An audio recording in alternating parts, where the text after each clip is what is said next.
Kung minsan, akala natin tayo nag-iisa.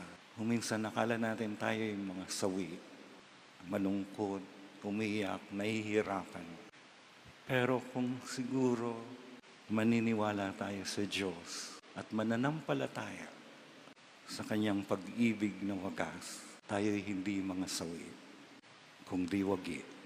At mga kapatid, alalahanin natin mamayang hapon ang pulang araw na lulubog mamaya sa dako natin. Ay siya ring pulang liwanag ng bumubukang liwayway sa kabilang dako ng daigdig.